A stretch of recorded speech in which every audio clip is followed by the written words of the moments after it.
Police! Police! Show me your hands! Show your hands!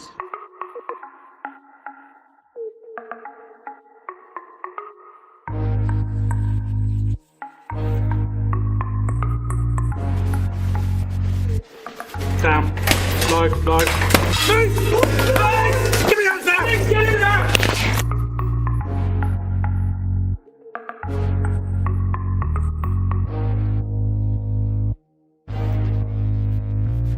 So not only are the group involved in the large-scale supply of drugs in the area, but hand in hand with that often goes violence, and this group have no doubt been involved in violence incidents that have taken place across the city. Where that we have dedicated teams of investigators who will leave no stone unturned in the pursuit of those who are responsible for dealing drugs in our communities.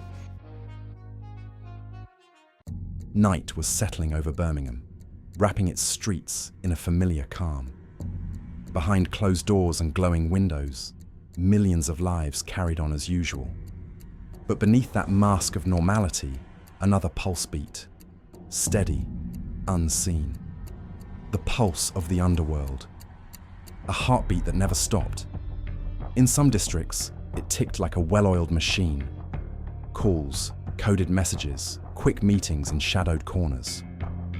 This was an empire built on reliability and silence.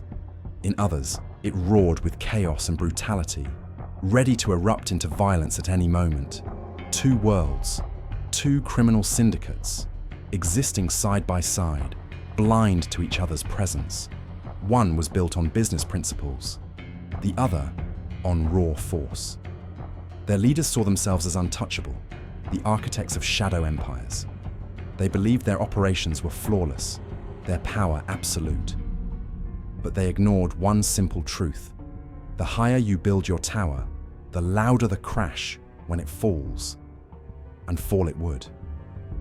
Because in an age of modern technology and meticulous police work, every slip, every boastful photo, every panicked move leaves a trail. This is the story of how West Midlands Police, under Operation Target, tugged at two seemingly unrelated threads and unravelled an entire web, woven from cocaine, heroin, and guns. It's a chronicle of a downfall that began with a single stolen phone and one savage swing of a machete. It's the story of how two criminal worlds in Birmingham finally collided with justice. In the criminal underworld of the United Kingdom, there's a phenomenon known as county lines. It's not just street dealing, it's a fully fledged logistics system, all built around one single phone number. That number is the crown jewel, the brand trusted by hundreds of loyal customers. The network known to police as J-Line was the gold standard of this model. Its founders, Shakil Khan and Muhammad Imran, had built a flawless operation, supplying cocaine and cannabis to Birmingham and the surrounding areas. Business was booming, and then something happened that defied the usual logic of the underworld. At the peak of their success, the founders didn't just lay low, they cashed out. In 2020, they put J-Line up for sale, like a ready-made franchise, and walked away with £40,000 in cash. The buyers were brothers Shamraz and Amrez Alam. It was a bold investment. They weren't just buying a SIM card. They were acquiring a living, breathing business. A massive client base, well-mapped routes, and a brand with serious street credibility. They stepped into a game already in full swing, convinced they'd hit the jackpot. But the stage they had just walked onto was already under a spotlight. West Midlands Police, as part of their large-scale Operation Target, had zeroed in on dismantling networks exactly like J-Line. Detectives were already gathering intelligence, mapping call patterns, and tracking the flow of drugs. By buying J-Line, the Allen brothers, without even realizing it, walked straight into the glare of that spotlight. Their dream of fast, easy money was doomed from the very start. Destined to become the headline act in a police drama with an ending that had already been written. The Allen brothers' empire ran like Swiss clockwork. At its core was a business model both brilliantly simple and deeply corrupt. Nearly 400 customers, one single phone number. A client would send a text with their order. A quick reply confirmed the deal. Moments later, a courier would be on their way to the drop-off point. No small talk, no chaos, just a promise of reliability, the very thing that kept customers loyal. To avoid the dangers of moving large amounts of cash, the gang introduced a modern twist: cashless payments.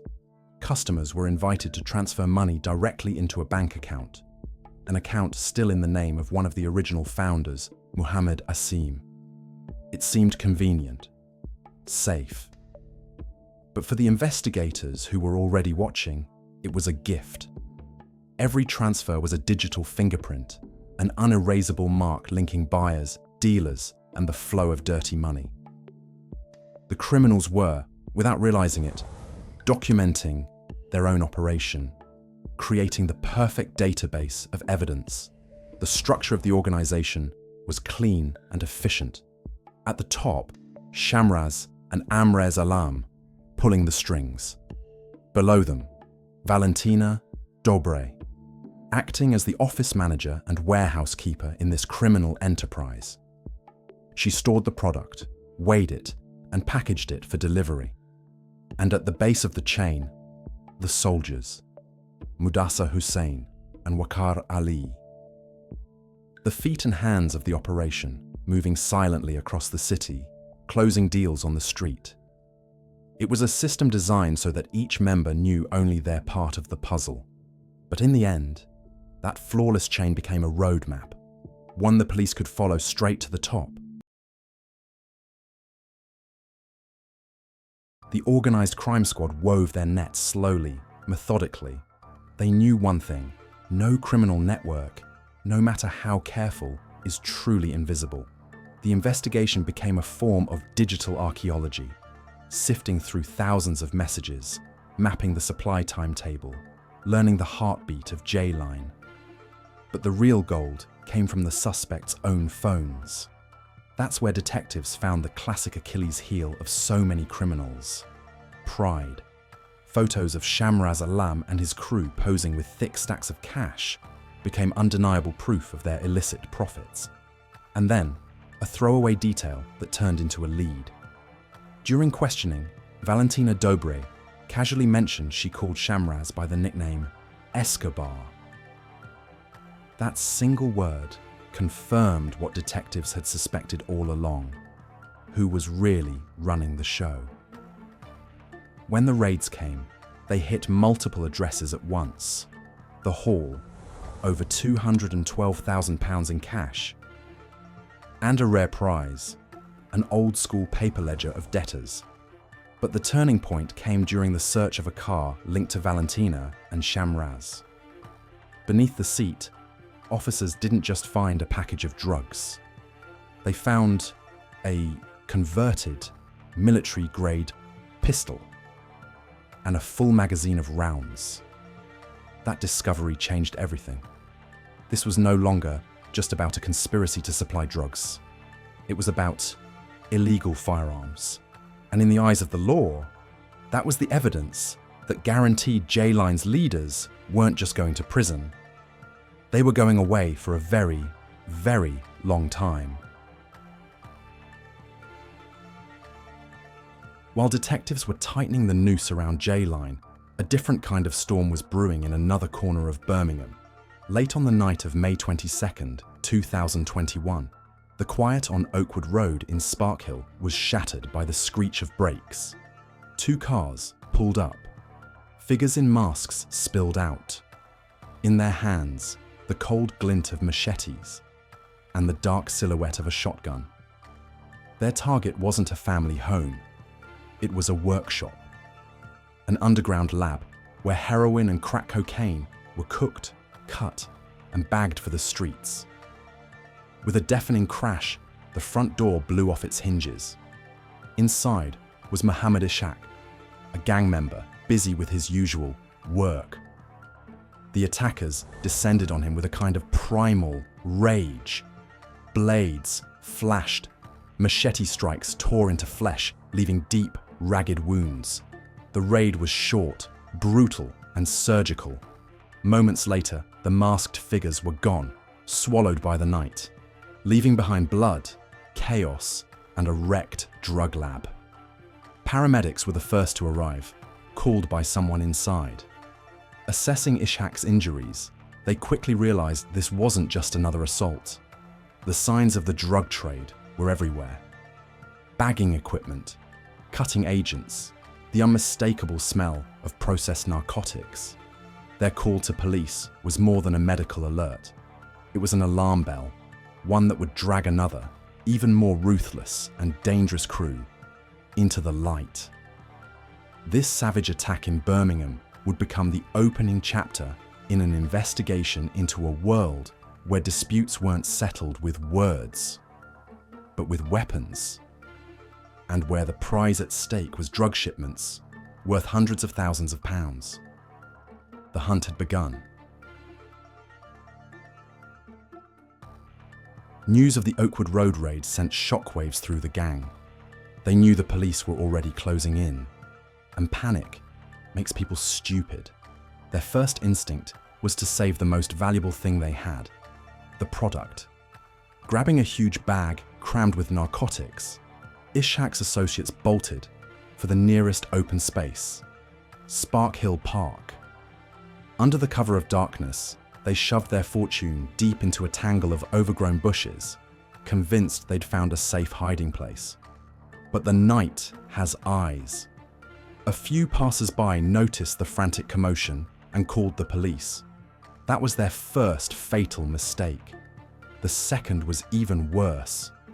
As patrols began sweeping the area, one of the gang decided to get clever. He dialed 999 and reported a fake shooting in another part of the city. A crude attempt to divert police resources and send them chasing shadows. But seasoned detectives don't bite that easily. They knew panicked criminals were predictable criminals. The search of the park went on, and soon it paid off. In the bushes, officers didn't just find a bag, they found a fortune, more than 8 kilos of pure heroin, and over a kilo of crack cocaine. Street value, in excess of £226,000. In one night, the gang had gone from trying to save their empire to handing the police the single piece of evidence that proved the industrial scale of their operation. Their desperate gamble hadn't just failed, it had marked the beginning of the end. The police now had every card they needed: a crime scene, a massive drug haul, and the knowledge they were dealing with a major organization. The only thing left was to piece the puzzle together, to put names and faces to every role in the operation. That's where technology and the painstaking work of analysts came in. Detectives launched an exhaustive review of CCTV footage from across the area. They tracked, frame by frame, every meter traveled by the vehicles spotted outside the Oakwood Road address, cross-referencing the movements with mobile phone billing data. Slowly, the threads began to connect. The investigation revealed that this gang controlled at least 6 separate drug lines. Their arrogance went so far as to include a custom rubber stamp, imprinting their phone number directly onto their product, a brand in the shadows. At the center of it all was 37-year-old Muhammad Imran Khan, the organizer, the strategist, the brain of the entire operation. Data analysis placed him behind the wheel of a car circling Spark Hill Park, desperately and unsuccessfully trying to retrieve the hidden stash. Day by day, week by week, detectives built their case, linking people, vehicles, addresses, and phone records into a single, airtight picture of conspiracy. When the case file was bulletproof, the order came down. In October 2021, During a series of coordinated raids, the entire leadership of the gang was taken down. Modern investigative techniques and digital evidence hadn't just caught a few street-level dealers. They had decapitated one of Birmingham's most powerful and dangerous criminal networks. The Birmingham courtroom became the final stage for both criminal sagas. Justice, gathered slowly, methodically, piece by piece, was ready to deliver its verdict. First to face sentencing were the members of the brutal Oakwood Road gang. Their leader, Muhammad Imran Khan, was handed 14 years and 2 months in prison. His closest lieutenants received sentences ranging from 7 to 13 years. Even Muhammad Ishaq, the man who had been hacked with a machete during the raid, was sentenced to 10 years. The court ruling he was still an integral part of the conspiracy. In total, 9 members of this crew were given a combined 77 years behind bars. Then came the turn of the businessmen from J-Line. On the surface, their crimes seemed less bloody, but their punishment was even harsher. Brothers Shamraz and Amrez Alam, who had bought the ready-made drug line, each received 17.5 years in prison. The decisive factor, the gun, the discovery of a converted pistol and ammunition, elevated their crimes into the realm of the most serious offences. It was a clear message to the criminal underworld. Illegal firearms will be punished without mercy. The rest of their crew also received prison sentences, though shorter ones. The fate of 2 associates, Valentina Dobre and Ahmed Bulla, was handled separately, but the core leadership of both gangs was now securely removed from the streets. And Birmingham's underworld had just been reminded that no empire, no matter how careful or violent, is beyond the reach of the law. So ended the stories of 2 gangs who once believed they ruled Birmingham. One quiet and calculated, the other brazen and brutal, but their endings were the same. Their downfall wasn't just a victory for the police, it was a textbook lesson in the psychology of the underworld, and a reminder of why it is doomed to fail in the modern age. Lesson 1. The fatal weight of pride, flashing bundles of cash, stamping a gang's brand onto every bag of drugs. These weren't signs of dominance. They were screaming pieces of evidence, gift-wrapped for investigators. Lesson 2. In the digital age, invisibility is a myth. Every call, every text, every step leaves a trace, and every trace leads somewhere. Eventually, it will lead to you. And finally, the most unforgiving truth of all. Weapons are the red line. Cross it, and the cost of your crimes will multiply. Every time